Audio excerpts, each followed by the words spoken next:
তো এই জায়গাতে আমাদেরকে সবাইকে যাদের ইট ভাটা 1 কিলোর স্কুলের বা লোকালয়ের থেকে 1 কিলো দূরে এই ভাটাগুলি আর ছাড়পত্র পায় নাই 15 সালের পরে। তো এই প্রেক্ষাপটে আমরা সরকারি নির্দেশনা মোতাবেক ইট ভাটা পরিচালনা করতে যে সরকারিভাবে সহযোগিতা পাই নাই। তো এই এখন সরকার আবার বলছে যে যেই জিগজ্যাগ ইট ভাটাগুলি এগুলি কিন্তু বাস্তবসম্মত, মানে 3টা প্রযুক্তি আছে, 3টা প্রযুক্তির মধ্যে জিগজ্যাগ প্রযুক্তি একটা সবচেয়ে গ্রহণযোগ্য প্রযুক্তি। এই প্রযুক্তিতে ইট ভাটা পরিচালনায় পরিবেশ দূষণ হয় না। তারপরও এগুলি যেহেতু বাস্তবায়ন হয়ে গেছে, এগুলি পরিচালনার জন্য এবার আমাদেরকে সরকার মৌখিকভাবে ইনস্ট্রাকশন দিয়েছিল যে এটা জিগজ্যাগ ইট ভাটাগুলি পরিচালনা করা যাবে, অবৈধ যে ফিক্সড চিমনি ইট ভাটা এগুলি পরিচালনা করা যাবে না। আমরা যতগুলি ইট ভাটা আছে এক একটা ইট ভাটায় 2-3 কোটি টাকা বিনিয়োগ করে আমরা ব্যবসাটা পরিচালনা করি, হাজার হাজার লক্ষ লক্ষ শ্রমিক জড়িত।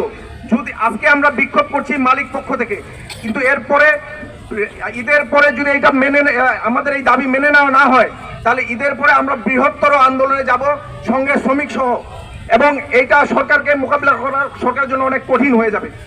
যার জন্য আমরা বলতে চাই যে আমরা এবার যে ইট ভাটাগুলো পরিচালনা করছি এগুলি সরকারের সুদৃষ্টি দিয়ে এবার পরিচালনা করার সুযোগ করে দেয়। বলা হয় যে আমরা মাটি কালেকশন করি এবং ওই জমি 12 বছর অনুপযোগী থাকে কৃষিকাজের জন্য। এইটা একেবারে ভুয়া একটা মিথ্যা কথা।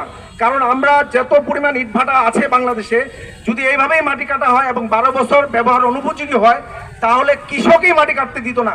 একটা কৃষক একটা জমি যদি 1 বছর ফসল না পায়, সে কখনোই মাটি কাটতে দিবে না। এবং আমাদের কাছে পূর্ণাঙ্গ এভিডেন্স আছে, সরকারের কাছে আমাদের চ্যালেঞ্জ, সরকার আমাদেরকে সঙ্গে নিয়ে আমাদেরকে দেখাক যে কোন ভাটায় ইট মাটি কাটার পর ওই মাটিতে ফসল হয় নাই। আমরা চ্যালেঞ্জ করে বলতে চাই ফসলের কোনো ঘাটতি হবে না, এবং মাটি রূপান্তর করলে মাটির যে উপরের যে মাটি এটা সার দিয়ে অনেক সময় মাটি অকেজো হয়ে যায়, বরঞ্চ আমরা পলি মাটিটা কাটার পর বেলে দোআঁশ লেভেল আসার পর কিন্তু ফসল আরো ভালো হয়। আমরা জানি বেলে দোআঁশ মাটিতে ফসল ভালো হয়।